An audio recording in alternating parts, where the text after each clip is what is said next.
Hello दोस्तों, जय श्री राम। तो दोस्तों, बड़े खेद के साथ कहना पड़ रहा है कि कई दिन तक किसी कारणवश आपको रामचरितमानस सुना नहीं सका और उससे आगे की कथा को अब शुरू करते हैं।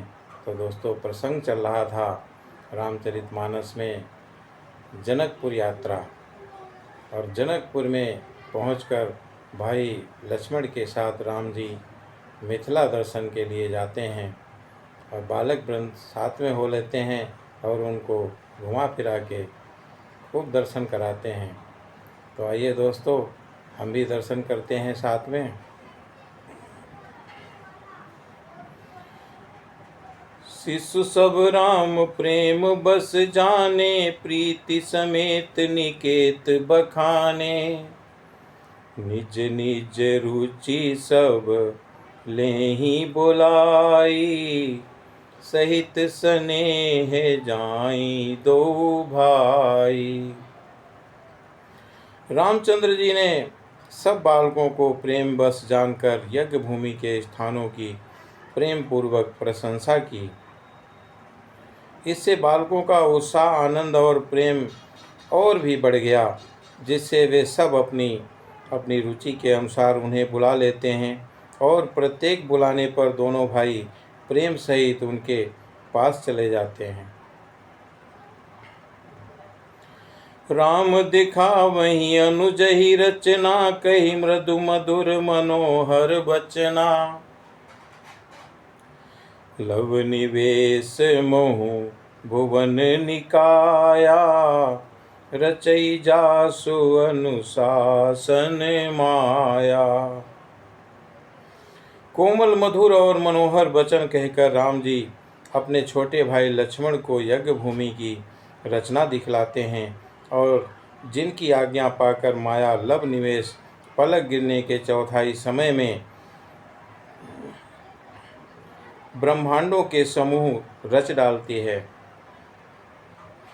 भगति हेतु सोई दीन दयाला, चितवत चकित धनुष मखशाला। कौतुक देखी चले गुरु पाही, जानि बिलम्बु त्रास मन माही। वही दीनों पर दया करने वाले राम जी भक्ति के कारण धनुष यज्ञशाला को चकित होकर आश्चर्य के साथ देख रहे हैं, और इस प्रकार सब कौतुक विचित्र रचना देखकर वे गुरु के पास चले और देर हुई जानकर उनके मन में डर है। चासु त्रास डर कहु डर होई, भजन प्रभाव दिखावत सोई। कही बातें मृदु मधुर सुहाई, किए विदा बालक बरियाई। जिनके भय से डर को भी डर लगता है, वही प्रभु भजन का प्रभाव, जिनके कारण ऐसे महान प्रभु भी भय का नाट्य करते हैं और दिखला रहे हैं कि उन्होंने कोमल मधुर और सुंदर बातें कहकर बालकों को जबरदस्ती विदा किया। सवै सप्रेम विनीत यति, सकुच सहित दो भाई। गुरुपद पंकज नाई सिर, बैठे आय सुपाई। फिर भय प्रेम विनय और बड़े संकोच के साथ दोनों भाई गुरु के चरण कमलों में सिर नवाकर आज्ञा पाकर बैठ गए। निशि प्रवेश मुनि आय सुदीन्हा, सबहि संध्या बंदनु कीन्हा। कहत कथा इतिहास पुरानी, रुचिर रजनी जुग जाम सिरानी।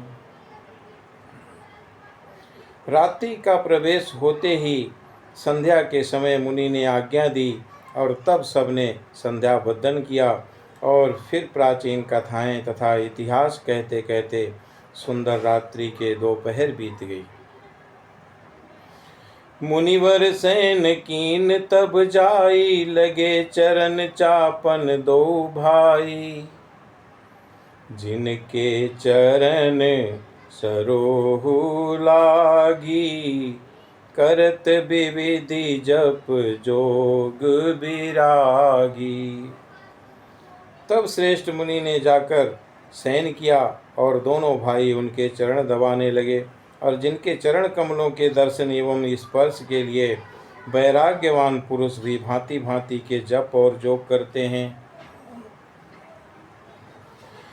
तेहि दो बंधु प्रेम जनु जीते, गुरुपद कमल पलोटत प्रीते।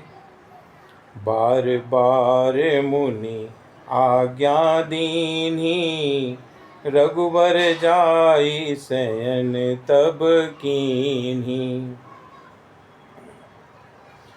वे ही दोनों भाई मानो प्रेम से जीते हुए प्रेम पूर्वक गुरु जी के चरण कमलों को दबा रहे हैं, और मुनि ने बार बार आज्ञा दी, तब रघुनाथ जी जाकर शयन किया है।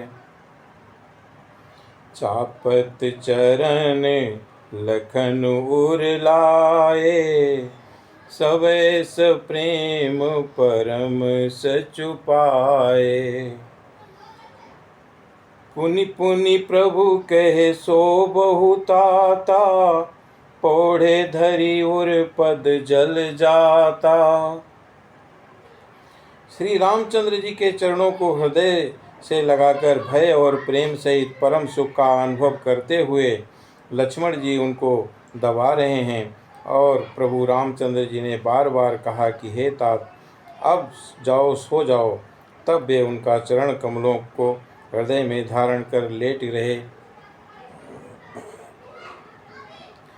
उठे लखन निस विगति सुनी, अरुण शिखा धुनि कान। गुरु ते पहिले जगतपति, जागे राम सुजान। रात बीतने पर मुर्गे का शब्द कानों से सुनकर लक्ष्मण जी उठे, और जगत के स्वामी सुजान श्री रामचंद्र जी भी गुरु से पहले ही जाग गए। सकल सोच करि जाई नहाए, नित्य निवाय मुनि सिर नाए। समय जानी गुरु आय सुपाई, लेन प्रसून चले दो भाई। सब सोच क्रिया करके वे जाकर नहाए, और फिर संध्या अग्निहोत्र आदि नित्य कर्म समाप्त करके उन्होंने मुनि को मस्तक नवाया, और पूजा का समय जानकर गुरु की आज्ञा पाकर दोनों भाई फूल लेने के लिए जाते हैं। भूप बागुबर देख्यु जाई, जहाँ बसंत ऋतु रही लुभाई। लागे बिटप मनोहर नाना, बरन बरन बर बेली बिताना। उन्होंने जाकर राजा का सुंदर बाग देखा, जहाँ बसंत ऋतु लगभग लुभा रही थी, और मन को लुभाने वाले अनेक वृक्ष लगे हैं, और रंग बिरंगी उत्तम लताओं के मंडप छाए हुए हैं। नव पल्लव पल सुमन सुहाए, निज संपत्ति सुर रुख लजाए। चातक को किली कीर चकोरा, कोजत बिहग नटत कल मोरा। नए पत्तों, फलों और फूलों से युक्त सुंदर वृक्ष अपनी संपत्ति से वृक्षों को भी लजा रहे हैं, और पपीहे, कोयल, तोते, चकोर आदि पक्षी मीठी मीठी बोली बोल रहे हैं, और मोर सुंदर नृत्य कर रहे हैं। मध्य भाग सरसोह सुहावा, मनीषो पान विचित्र बनावा। विमल सलीलो सरिसिज बहुरंगा, जल खग कूजत गूंजत भृंगा। बाग के बीचों बीच सुहावना सरोवर सुशोभित है, जिसमें मणियों की सीढ़ियाँ विचित्र ढंग से बनी हैं और उनका जल निर्मल है, और जिसमें अनेक रंगों के कमल खिले हुए हैं, और जल के पक्षी कलरव कर रहे हैं और भ्रमर गुंजार कर रहे हैं। बाग तड़ागु बिलो की प्रभु, हर से बंधु समेत, परम रम्य आराम युहु, जो राम ही सुख देत। बाग और सरोवर को देखकर प्रभु रामचंद्र जी भाई लक्ष्मण सहित हर्षित हुए। ये बाग वास्तव में परम रमणीय है, जो जगत को सुख देने वाले रामचंद्र जी को सुख दे रहा है।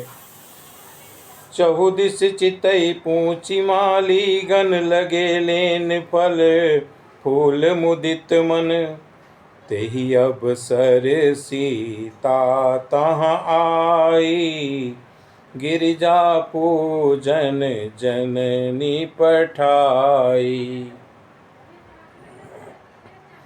चारों ओर दृष्टि डालकर और मालियों से पूछकर वे प्रसन्न मन से पत्र पुष्प लेने लगे, और उसी समय सीता जी वहाँ आईं और माता ने उन्हें गिरजा पार्वती जी की पूजा करने के लिए भेजा था। संग सखी सब सुभग सयानी, गावहीं गीत मनोहर बानी, सर समीप गिरिजा गृह सोहा, बरनी न जाई देखी मनु मोहा।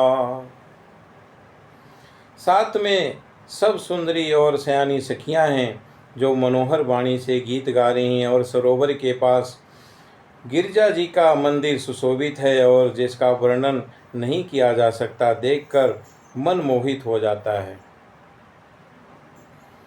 मज्जन करि सर सखिन समेता, गई मुदित मन गौरी निकेता, पूजा कीन अधिक अनुरागा, निज अनुरूप सुभग बरु मांगा। सखियों सहित सरोवर में स्नान करके सीता जी प्रसन्न मन से गिरजा जी के मंदिर में गईं, और उन्होंने बड़े प्रेम से पूजा की और अपने योग्य सुंदर वर मांगा। एक सखी सिय संगु बिहाई, गई रही देखन फुलवाई, तेहि दो बंधु बिलो के जाई, प्रेम विवश सीता पहीं आई। एक सखी सीता जी के साथ छोड़कर फुलवाड़ी देखने चली गई थी, और उसने जाकर दोनों भाइयों को देखा और प्रेम में विहल होकर वो सीता जी के पास चली आई। तासु दशा देखी सखिने, पुलक पुलक गात जलुनैन, कहु कारण निज हरस कर, पूछई सब मृदु बैन। सखियों ने उनकी दशा देखी कि उसका शरीर पुलकित है और नेत्रों में जल भरा है, और सब कोमल वाणी से पूछने लगी कि अपनी प्रसन्नता का कारण बता। तो दोस्तों, आज की कथा को यहीं पर विश्राम देते हैं, और इससे आगे की कथा अगले भाग में सुन लीजिएगा। तो दोस्तों, जय श्री राम।